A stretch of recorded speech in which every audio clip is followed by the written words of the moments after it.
WWE fans, welcome to Fabulous Wrestling Talk, WWE Bash in Berlin. I'm here with my amazing tag team partner off the top rope, Daniel Snyder. I am Jeremy York. As always, first off, how are you, Daniel? Always good, bud. Kind of bummed. I didn't.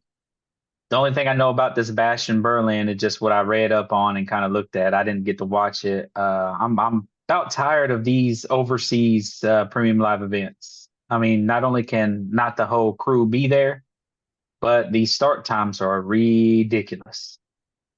Yeah, oddly enough, as much as we complain about 8 p.m. on a Sunday night, 1 p.m. on a Saturday afternoon is actually harder. Yes, yes. Especially when that's like literally an hour before I leave for work and 2 hours before I really got to be in there. So I don't have time to really sit there and enjoy it. Nope.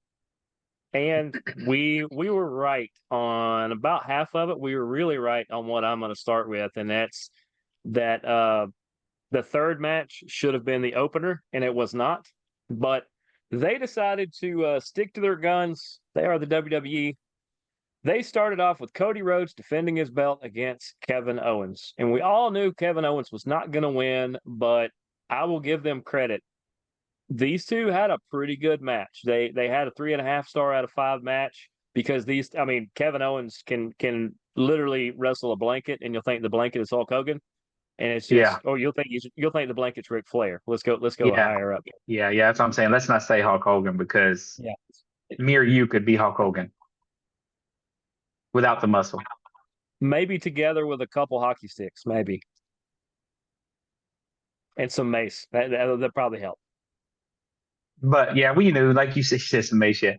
You, yeah, we knew Kevin Owens wasn't winning this. There's been a lot of rumors. I don't know how true they are that his contract is up at the end of the year, and there's even more rumors that he will be going to AEW. I don't know how true that is because I think that he wants to stay in WWE, but there are a lot of rumors that he's out of here after, and if that's what happens, then that'll be another former WWE champion that AEW will push and put the belt on. And but I'm not going to sit here and I mean, though, in order to get Kevin Owens to come to AEW, they will put the one of the titles on him. He'll be pushed. Edge, Christian. Yeah, maybe that Toronto push there, but I don't know. He kind of seems like one that like him and Sammy both would are seem like WWE people because WWE gave them that opportunity and have promoted them both as top performers in given time. They both had pretty good runs. Um, As WWE did Edge and Christian though.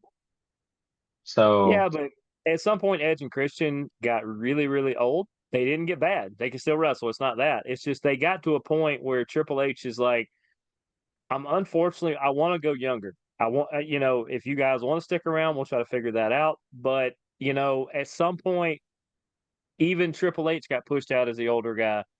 It wasn't just injury. We really we need to be building these younger people. And at some point, Edge might have asked for too much money for all we know. Or they just said, let's try something else. And so well, they what did. is it? What else is there for Kevin to do in WWE though? I think maybe the only thing he hasn't done is when he hasn't won a Rumble and he hasn't won Money in the Bank. Neither one of those. The Rumble, I don't see in his future. I could possibly see him winning Money in the Bank, but I mean, I'm just Yeah. saying, it's like what else is there for her? I mean, I don't. I guess right now I don't see a storyline for him, and that's why, unless they could find one coming, I could see him gone after the end of the year. I just got an idea based on what you were saying there because what if we reinvent, because that's basically what we're doing. Not rehash. We're going to reinvent one of my favorite factions from back in our high school times. What if we got maybe call it something different, but there is a theme. What if we kind of make a new Heart Foundation of all Canadian performers? You get Kevin Owens, you get Sami Sami Zayn, Zayn, Brian Pillman's kid is currently down in NXT. He would be a good, Yeah, he would Lexus be the King, ain't Pillman it? role. Yep, Lexus King. He's getting better. He was in I'm AEW. WWE's been working with him. He's I'm for gotten him. better. And so let's see who else. I mean, obviously, if you're going to call it the Hart Foundation, you need Natty, but Natalia. But I don't know. That doesn't really fit unless they're going to go against the Wyatts, the Wyatt Six, and those, and then that gives you your female on, female versus female. And so you'd need. Well, we'd need one more. Who's another Canadian performer that they? I mean, actually, there's two down in NXT that have they've been on the AEW roster. One of them's been on the TNA roster. You got Sean Spears and you got Ethan Page. Ethan Page is the current heavyweight champion down there. I mean, you could Wasn't use one Sean of them. Spears? Wasn't Sean Spears 10, 10, 10, 10? That's him. Yeah, when he was. Yeah, And see, they brought in him and Ethan Page down in NXT to give that veteran presence because, like I said, most of their top people got moved up. So they had some people that are good, but they fed off of those other people. So when those people left, they kind of were out in no man's land. They said, well, let's bring in some veterans, even throw the belt on Ethan. Sean Spears is kind of a mentor role. He's kind of taken over Lexus King and some other ones that actually take up for him. So I mean, it's kind of maybe helping. He's even he's bringing them up. that's what I'm saying. Maybe even throw Kevin down there in NXT just to help build up the build the new ones coming up to help in the training of them because like you said, a lot of the big talent has been moved. Let's put Kevin down there and use him down there. I don't know, but that's just back to the whole premium live event. Everybody, that's probably why they put it number one though. Everybody knew who was going to win this. Let's just get this first one out the way. Let's. But Yeah, yeah, because normally you got your opener that you think is your second strongest match on paper. We vehemently disagree with that. Normally you follow a big match with a match you're kind of trying to bury a little bit, and they did that with number two. It was a good match, but once again we predicted this one all the way up and down. Bianca Belair and Jade Cargill, they won the belts back from the unholy union of Alba yeah. Fire and Isla Dawn, who now I don't know what those two are going to do now that the I belts are didn't. right back on them. It means the last 6 months have been just total waste of our time watching this whole thing. I didn't understand the point of putting the belts back on Bianca and Jada. Except they don't know what to do with them. It's what we've been saying. Yeah. And also, I believe the main reason they put the belts on those other two who just lost them. The unholy union, that's Yeah, the Alba Unholy Fire Union. and Isla Dawn. I think the only reason they put the belts on them is where they were when they won them.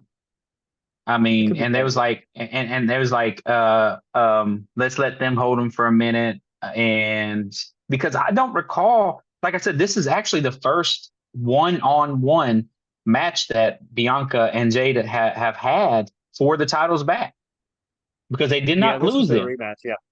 Yeah, so I mean, I mean, I guess technically they did. They were not involved in the decision, but the that's rules right. They of did that not get, of that yes, particular match they did say not that they get don't have to pinned. be involved. Yeah, yeah, they did not get pinned. So I mean, yeah, it was a filler match. Apparently, these four ladies don't have problems with their visas. So Well, Alba and Isla are already from Europe, so I think they're both from I thought they were from Scotland. Ireland or I think they're both Scottish. Yeah. Yeah, So most of the time in that area, that yeah, they're not going to have a problem getting into Berlin, Germany, most of the time. yeah, But apparently, if you're from the island of Samoa or or California, apparently you might, because once again, no bloodline on this one. yeah. Wild, It's getting weird. wild. It's like every other month. Every time they go to a different country, it's no bloodline. So you have to just stop what they're doing and do this other little side thing. I think that's why Kevin Owens, they're like, well, he's like the only one who hadn't had a match who can legally be in the country. So we're just going to let Kevin Owens have a match. And even he knows it's not for anything. So, Yeah, and I think that he was such a big fan of not being it. Like he was like, this is pointless. That when they oh, yeah. offered him the match on SmackDown, he was like, nah, I don't deserve it. Because he even knew And this Cody this tried to doesn't make make a, sense. yeah, Yeah, Cody tried to make a case for it. And even Kevin's like, Cody, Cody, man, I'll buy you a beer at the next stop, but Just And then stop. the SmackDown GM was like, "We'll give it to Roman then." And Kevin's like, "Well, I know Roman and his people can't make it overseas, so I guess I have to take it." Yeah, Which is weird. There has to be something that we just don't know that the entire bloodline, or at least most of them, who at least 2/3 of the bloodline right now used to wrestle basically 3 days a week in in Japan. Japan and all over Asia, and yet they can't get into Europe. And like I said, I think all of them have residences in either the San Diego area or the Tampa, Florida area. So unless it's a dual citizenship thing, I don't understand the snag. It doesn't add up unless there was some sort of incident or something and they're just not allowed to go. Maybe it'll be revealed one day. Yeah. I don't know who will write a book about that one. Maybe Roman. Roman is due to write a book, and that would be a fantastic read. But as I said, match number three, that,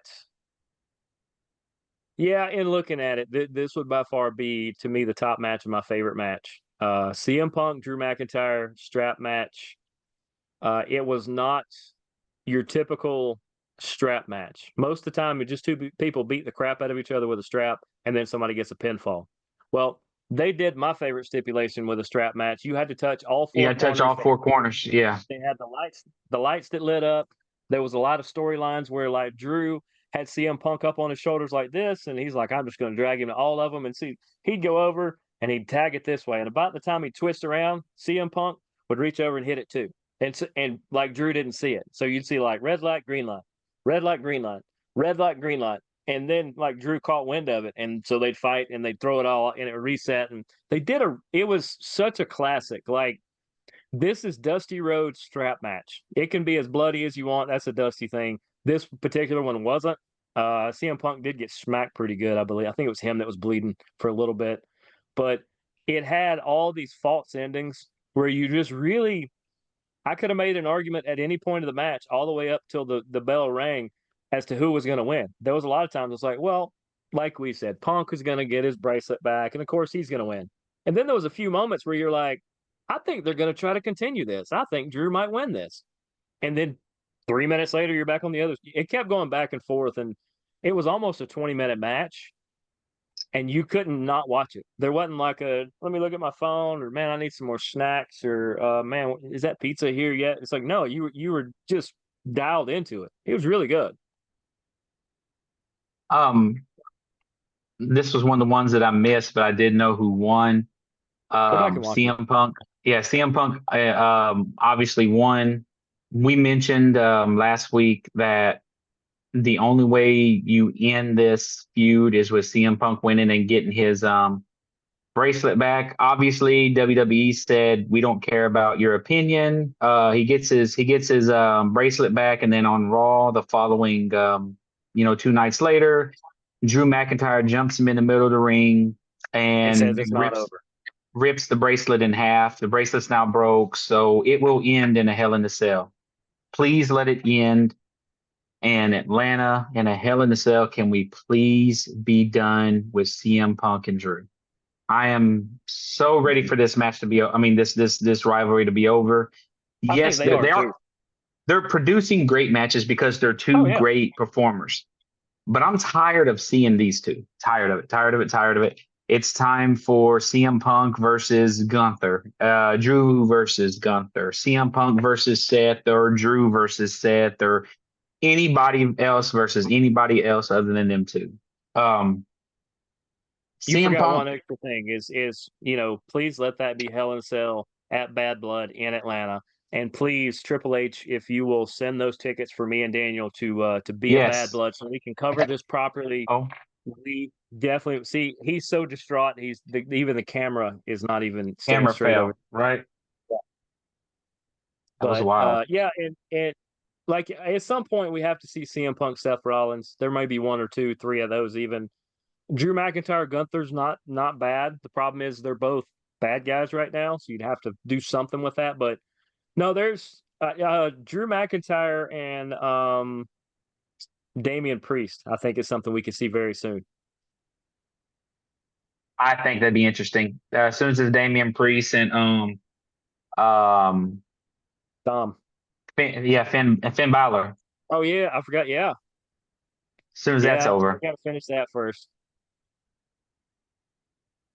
But But don't worry, we're and getting to that next. Yeah, That was the next one, right? Yeah, yeah, but I give it to CM Punk. I give it to Drew. I guess they had to drum up business for the Bad Blood Hell in a Cell, but and just keep in mind, guys, that the bracelet that you saw that went into pieces is probably not the real one. it's not. Like like our good buddy Clay on the AEW show has said multiple times, if you see it on wrestling television, it's probably a work. It's almost always a work. There is something involved. There may be a realness to it, but just know it's probably part of the show. Very And true. I doubt they would destroy that unless CM Punk just said, I don't give a crap about it anymore. That's fine. You can light it on fire. Yeah. No, I don't think that's the case. He probably has like 5 or 6 of those bracelets made for just in case they break while they're wrestling. Yeah, there's probably 5 or 6 that the guy in catering made for him so that he can keep his original at home. Yeah. And he might not even have original. This might have just been made in catering. No, I Just think they're very much. I think there very much is an original. oh, okay. I I mean, think yeah. there is. The way he reacts, there's a realness to it, and yeah, he's really good. But there, like he legitimately looked like he wanted to fight when somebody first said something about it. And I seen on Facebook, I dropped my bullet. I seen on Facebook, it's like somebody had took a picture of before the match, like before any of the fans had got in there, of Drew and CM Punk standing by ringside, kind of standing there talking, I guess putting the match together. And Probably. there's like, ooh, the death of kayfabe. I'm like, come on, guys. If kayfabe isn't dead for you right now, you're And there's parts of it still there, but yeah, I mean, it's the same way that let's see, let's think of something good. Let's same way that if you showed up really early to Six Flags right up the road from us and you went over to the Batman stunt park, there's a good chance the guy that plays Batman, a good chance the guy that plays Joker are probably kind of mapping out some places they want to have some fights and have some cool stuff. Because if you don't do that, somebody's going to get hurt. And not just a yeah. performer, it might be the guy in the It- second it- row eating a hot dog. yep, yep. So yeah, I mean, um, also I think you need to have some type of good chemistry with people in order for you to produce great matches, and I think that Drew and CM Punk have great chemistry with each other, which I think they've showed that multiple times. I mean, obviously not us because we absolutely adore and appreciate everybody we work with. But all you people watching out there, do you completely like everybody you work with? Or is there some people you just get along with for the sake of doing business? Just because these two are standing ringside doesn't mean they're pals and I mean, they're clearly not drinking beers because only one of them does.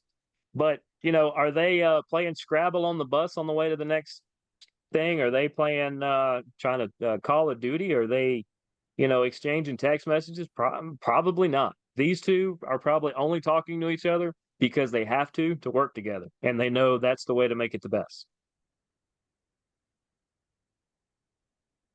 That's how it is sometimes in life. It is. Like I said, we absolutely adore everybody we work with, so it's obviously not Oh us. yeah, We woohoo! we I have Love no them problem all. with anybody I work with. Every one of them, just absolute salt of the earth people. But speaking of people who don't get along, and I think there's a little bit of realness to this, and I got a sidebar on it too. The Twin Towers, if you have a nickname for them, then that means they're probably going to stick around a while. Damian Priest and Rhea Ripley, they end up getting the win against Dirty Dom, Liv, and the, I don't know, circus of people that came out all during the match. I don't know if I like the name Twin Towers. I mean, the more and Yeah. more I've thought about it, I'm trying to get my No, camera together. wait, the Terror Twins. Sorry, the Oh, Terror Terror Twins. Twins. I was like, was it Twin Towers? I said, I don't think I like that. No, the Twin Towers Terror was like Twins Big Boss Man and Akeem back in the day. before they got took down by the planes. I'm talking about Big Boss Man and the King, not the other ones. Right. But yeah, they've added a third member to their little tag team recently on Monday with they were yeeting it up. Um What an interesting which little trio. I'm telling you, man, I'm telling you, I'm enjoying it. But yeah, I heard this was a good one. I don't know who won though. That I don't know. I didn't follow up on this one too much. Was it had to be Damian Priest and Rhea. Yeah, like I said, Yeah. they were able to defeat basically the Judgment Day, the entire carnival that was out there, because all the other people came out everywhere, and it didn't seem to matter, which tells you a lot that two performers took out five or six on their own and still won the match. It just shows kind of where they're at and how they think of them. I mean, I could make arguments to every member of the Judgment Day being quite good, like on Yeah. a potential either high mid card into low high card, in the main event level. I can put them all right in that area, but Priest and Rhea are just a completely They're the different level, they're the main event top of stuff. their yeah. And this was pretty much a carryover, pretty much for two separate rivalries Yeah. of the Liv and Rhea being one, and Damien versus the entire um It's uh uh, Damian uh versus Finn, but all of Finn's underlings, it seems yes. like they're having to go, which is crazy because it should be Damian and Dom should actually be the feud, but it's devolved away from that so much because Finn actually is still the de facto leader of the Judgment Day. Yeah, Judgment Day. I can't think of the name. But yeah, I mean, and it's letting you know how big Damian Priest is, that he has to face an entire faction. You can't just say Damien versus Finn, Damien versus JD, Damien versus Dom. It's Damien versus Judgment Day. Yep. And yeah, I don't think it's gotten to the level of I think there's going to be two Hell in the Cell matches at Bad Blood. One of them, obvious, will be um, um, CM Punk and Drew McIntyre, and I believe Mm-hmm. the other one will be Liv and Rhea. It's going to be a woman's and a man's. I think you want to end that one here soon too. That one's been stretched out a Yeah. lot, and I think this is, as much as I love the title on Liv, this is where she hands the title back over to Rhea in a Hell in a Cell. I don't know. I would argue I won't live to keep it and go against a few more people maybe before we move it. But I don't have a I'd be problem with okay with either that one as of these well. having it. I love Liv having it. There I'm a is big no fan of wrong Liv. answer. There's no wrong answer between these two by far. Or But or let's throw one more wrench because then we're gonna have about 5 minutes for the main event. What if Raw becomes Tiffy time and somewhere at Bad Blood she cashes in that money in the bank? Because it doesn't have to be for SmackDown. That money in the bank's wide open. I, She can go back to NXT. She can do it in SmackDown. She can do it in Raw. What if she snatches it from Liv and then Rhea just dies laughing right there in front of everybody like you're an idiot? or well, I mean, at the same time, Tiffy's is bad. She's a heel. So let's Yeah. say Rhea wins, and Dom Well, this causes is Rhea to drop it to Tiffy. Rhea would be the Drew McIntyre of the female division at that There point. you Finally go. gets the There you moment go. back and snatches it right away. Yeah. See, Triple H, we're full of ideas. If you'll just have us, doesn't even have to be as your guest. Just have us at Bad Blood, and we'll give you all these ideas, and you can laugh at us all you want, and just let us eat hot dogs. I'm good with that. I'm okay with that as well. But as I said, we got 5 minutes or so. Gunther versus Randy Orton, Great match, like I knew it would be. almost 35 minutes, and it was the same way as the strap match. As I said, it had the strap match not been so great, this would have been borderline right there as the best match. It really showed that Randy Orton is probably the best of the best. Hard to argue it. Living Hall of Famer, and Possibly that passing the Gunther, torch. yeah, that Gunther is that next big star, and depending on how they book him, he could really do some fun things. And the fact that Randy passed out as opposed to tapping out or anything, I think that was better because it saves Randy Orton as opposed to the last time they faced when his shoulder was clearly off the mat and they counted anyway. I don't know how I felt about the ending. The match was great. I don't like the pass out when it comes to submission moves. I don't. I've never been a fan of it. That's just me speaking on that. It's like you said though, it's the easy way out. It keeps him from tapping out, and I'd Mhm. like to go back to the old school of he actually put him to sleep, hand goes up 3 times, match is over. That's what I want to And it see. was it was close to that. It was kind of, I would say, a 1.5 hand raise. Like his hand was kind of like this, and referee's like, hey, hey, hey, like he shook it like to see if he was still conscious. And after he kind of shook his hand and it drops, that's when he was like, all right, we're done. I don't know. I'm the same way. I'm old school. I like I'm the old school with that one. Yeah, because and then the crowd gets more into it like that. yeah, yeah. But I guess It's almost like they just ran out of time and they were just like, all right, we got to go. let's just end it. Yeah, let's call it. It's over. And And didn't then they? I feel like they might have shook hands after or something. they did. Or They very much did. And it was Gunther who started it. And because Randy had destroyed the right arm basically of Gunther the entire match, he did a fantastic job of that. That he actually reached his left hand out, and Randy looked at him, and he was like, "Yep." so I Because mean, if Gunther goes back to being respectable but heelish, that's great. Like all this stuff he did here and all the stuff he said against Priest is so unlike him to say those things that I wish you just go back to being normal Gunther. I think that they're worried that he's going to end up being turned face if he's not disrespectful sometimes because the crowd loves him. He's the him being such a badass. It's almost like it's hard for the crowd. That's really, I think that's why they wanted him to go against Randy. They said we got to put him Yeah, against people that the fans are not going to boo. Um, I don't know who's next on Gunther's list. Seth. At some Is point, Seth okay though? Yeah, at some point, Damien gets a rematch.